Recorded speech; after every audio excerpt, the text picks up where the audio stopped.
part of 10X, you saw today what we're going to be doing. We're going to be exposing you to the successful planners we have here in the organization. I want you to see what they're doing. We want you to understand why they are the top at their particular specialty or their particular field. And I also want to expose you to outside thinkers. As you heard me say today, sometimes our industry becomes too incestuous. And whenever you have an industry that's too incestuous, you have too many self-limiting beliefs. My work with the Stan Sullivan study group that I'm doing has just totally expanded my mind as to what can possibly be. And I love that. It's just so exciting. So as part of what I'm going to call our 10X speaker series, I couldn't be more pleased to have our first speaker up here and to talk about leadership, team building, and personal accountability. And let me tell you why. I want to read you his bio. And he and I had lunch a few weeks ago, and I was just blown away. I love him. Bob is a retired military officer with over 20 years of service in both the U.S. Air Force, Army Special Operations, and has led some of our nation's most elite counterterrorism forces during combat operations in Panama, Iraq, and Afghanistan. He was the architect of General McChrystal's Counterinsurgency Advisory and Assistance Team program. We all heard about that in the news when they had to change the way the war was going. That was called the Counterinsurgency program. He was responsible for 130,000 multinational organizations. He had to bring them to a highly effective team. General McChrystal was so impressed with the work that Bob did, and I will quote you what he wrote to President Obama. The focus and energy that he brought to the CAT team have been the key factor in mobilizing ourselves towards getting this effort right. Since leaving the service, Bob's done some amazing things in the business world. He is the founder of a company called Talent Solutions, Inc., which is a management, leadership, and consulting firm that partners with business executives to help them achieve their greatest potential. Think 10X. Bob's educational background, he has a Bachelor of Science in Professional Aeronautics from Embry-Riddle Aeronautical University and a Master's in Public Administration from the Kennedy School of Government here at Harvard University. I'm thrilled about having him here today. Please welcome Bob Kinder, if you would.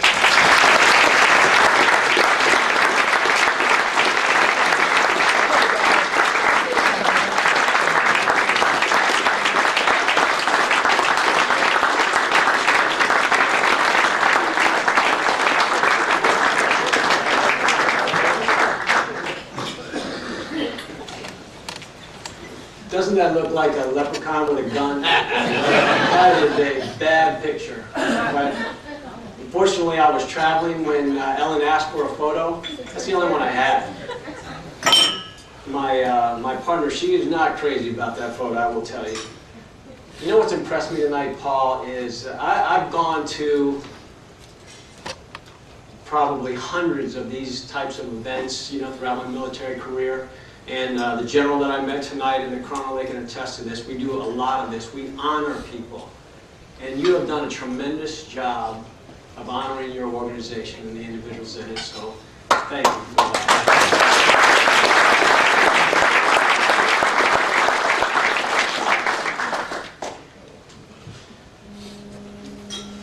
I'd like to share a story with you on really my journey and why I'm here in front of you.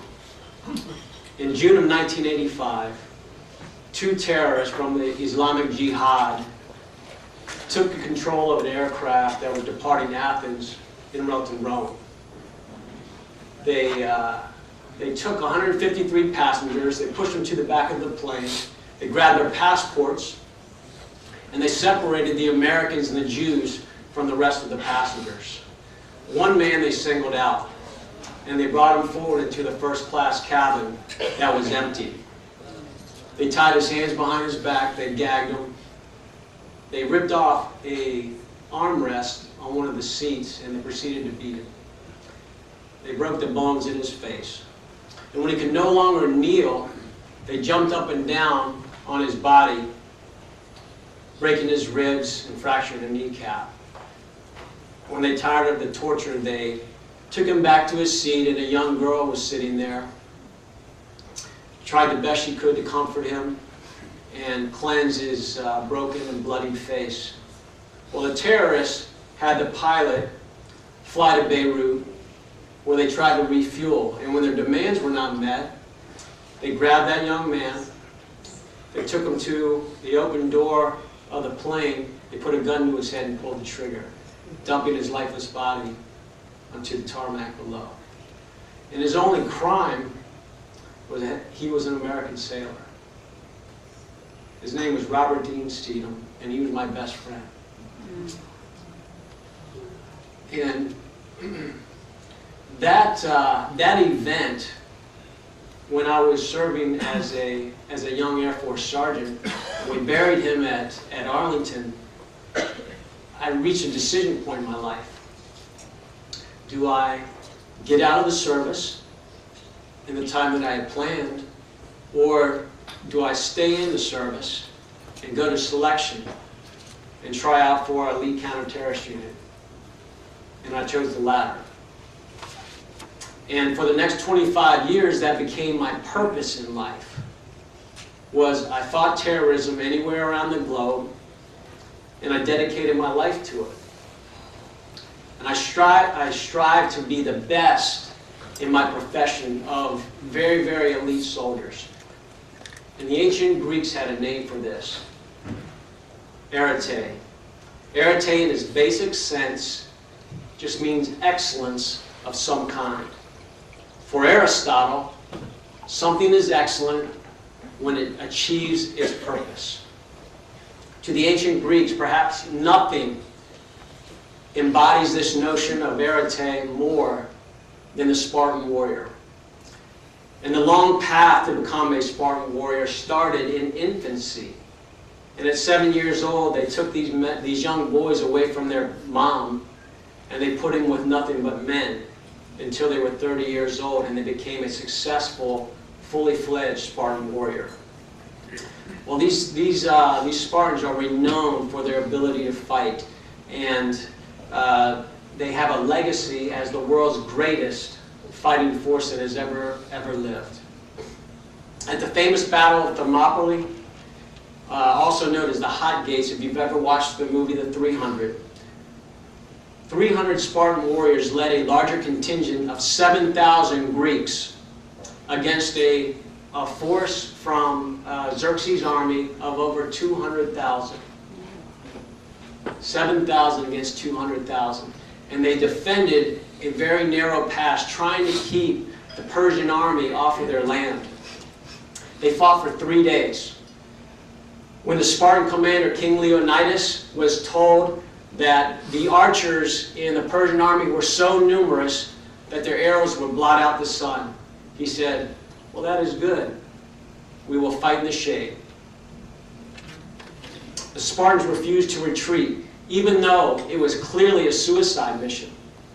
In fact, during the following day's battle, King Leonidas released the bulk of his forces, the volunteers from elsewhere in Greece, to let them go home to their families.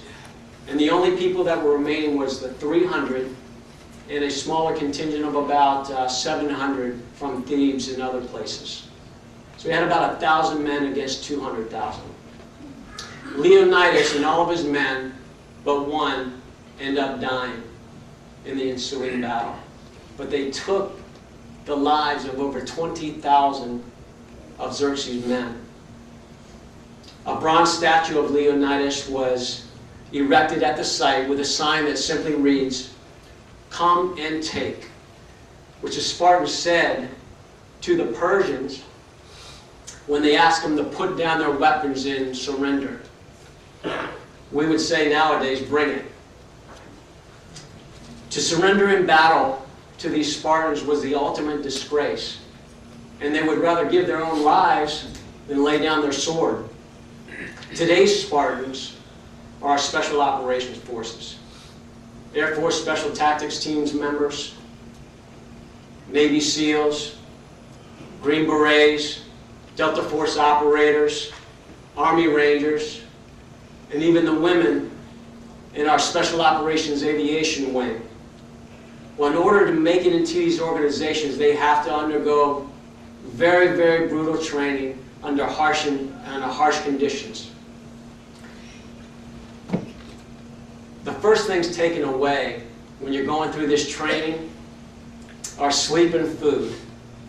And I don't know about you, but I get pretty darn cranky when I don't have sleep or food. Well, then they start to add in the stress.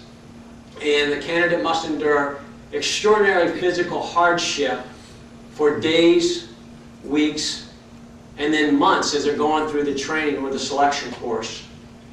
And depending on the school or the selection course, the cadre will add long movements over mountains carrying heavy rucksacks, or long, cold swims in the ocean, or jumping from a high altitude to 25,000 feet in the middle of the night with oxygen to parachute in.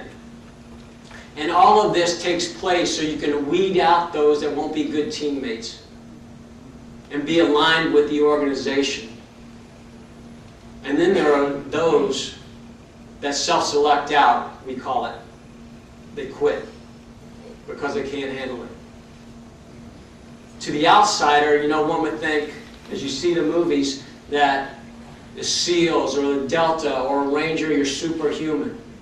Well, how the heck do you think a little skinny redheaded guy can make it through if they're all superhumans? It has nothing to do with physical prowess. It's the mind that's the critical tool in making it through any of this training or any endeavor. It's the mind, it's not the physical part. To make it through the initial training to become a Ranger or a SEAL or a Delta operator, it's just the beginning. The hard part begins once you arrive at your team and you join them, like some of you have here in this organization. You're new to the team. And then you begin the long days and nights of assimilating into that organization and trying to fit in. And for us, it was preparing for combat. It takes years of practice to make a special operator. And our leadership in the country has acknowledged that we can quickly replace a ship, a plane, or a vehicle, but it takes at least 3 years to create a special operator. Aristotle writes, "We are what we repeatedly do." Excellence then is an act. It's not an act. Excellence is a habit. Think about that. Excellence is a habit. A couple thousand years later, the famous theologian Tryon Edwards, he takes it a step further when he writes, "Thoughts lead on to purpose. Purpose lead on to actions. Actions form our habits. Habits decide our character. And character fixes our destiny." What's your destiny? Do you see the thread?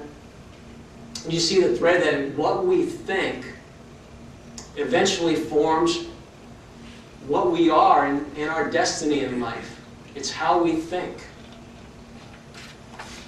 Today we're here to honor your top financial advisors.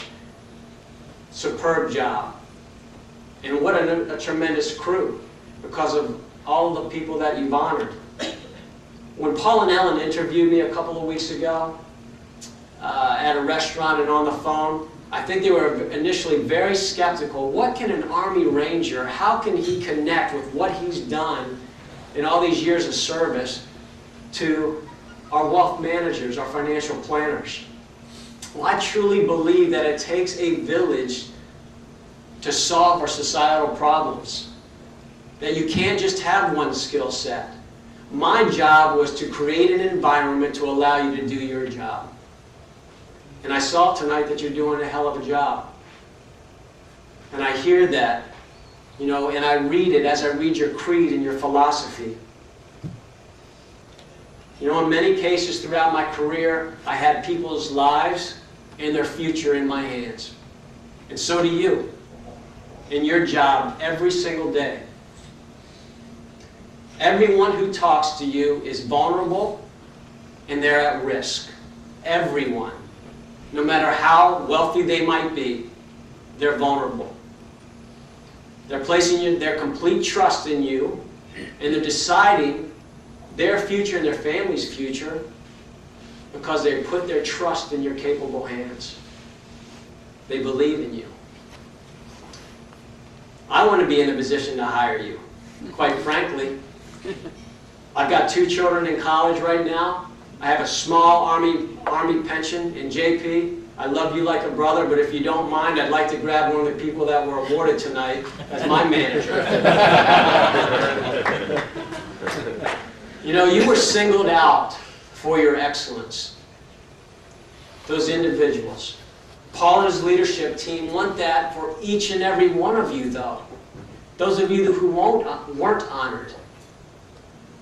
And he's created a philosophy and a creed that I've read over and over to align the entire organization around a common purpose. We had to do that in 2004 when we were losing against Al-Qaeda, quite frankly. We had great individual organizations, counter-terrorist organizations like the CIA, the FBI, who some of you have served in, the United States Army, the Navy, the Marines, the National Security Agency, all doing wonderful things, but we were not aligning, we were not moving in the same direction. And we had to change that paradigm. By 2006, we had figured it out and we crushed Al-Qaeda. What Paul calls it, this alignment, is the serve first philosophy. And I'll quote him. It simply states, only one desire, to do the best job that we can for our client. And he stresses we. And I relate to that because I'm a team member. Because as a team, we're simply stronger. When I would go into a room, I had one position. I could go left or right. I had one decision. Because I knew that the man behind me was going to go the opposite direction, and I didn't have to worry about that as I went into a room, because he was going to cover my back. And you guys are doing that in a different sense as teammates. Imagine how powerful and successful your organization is when you're all going in the same direction to achieve your stated goals. Ultimately, though, it's strong individuals, and it's the ones that form that team. And you recognize that because you make an individual challenge when you write to strive in all my personal endeavors to serve more people better. All my personal endeavors. And he's talking about excellence there, individual excellence for each team member. The reality is that excellence is difficult to achieve, because if it was easy, everybody would do it. Everybody on the planet. It's not easy. There are daily obstacles and challenges that keep us anchored in mediocrity. And it takes a firm mindset and, quite frankly, a burning passion to achieve excellence. And that's what you write about. That's what Paul writes about in his creed. You know, the United States Army Rangers also have a creed.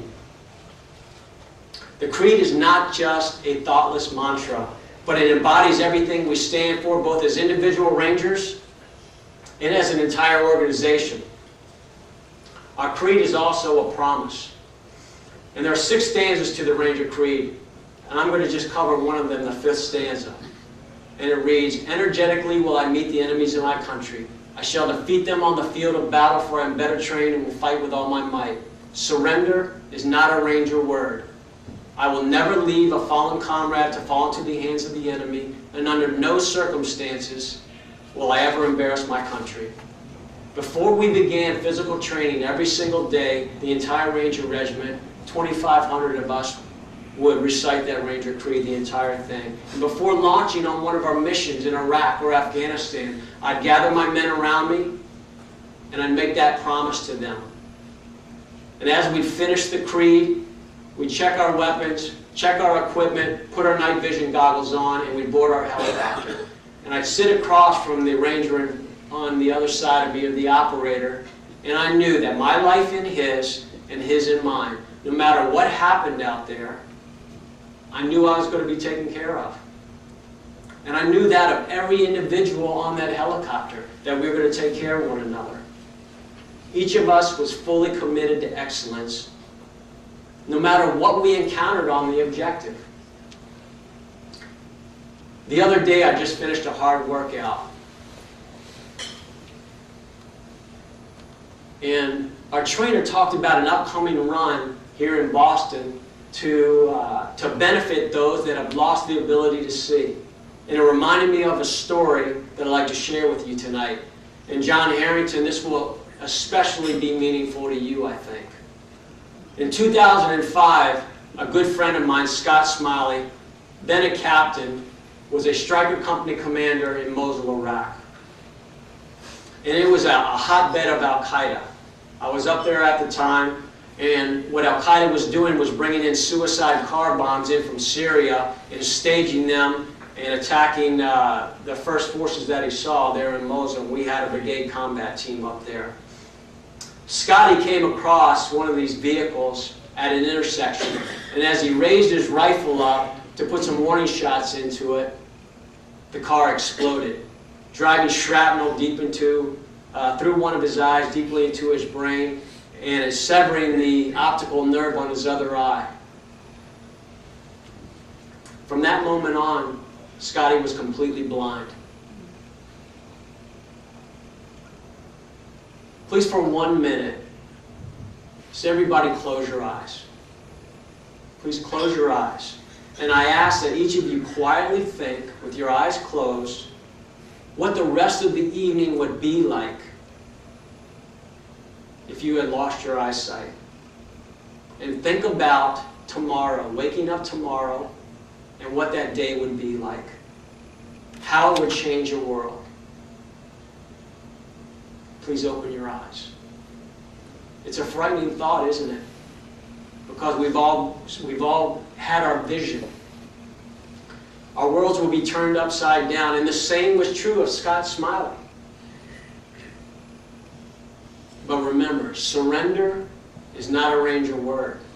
And Scott Smiley chose to live a life full of abundance.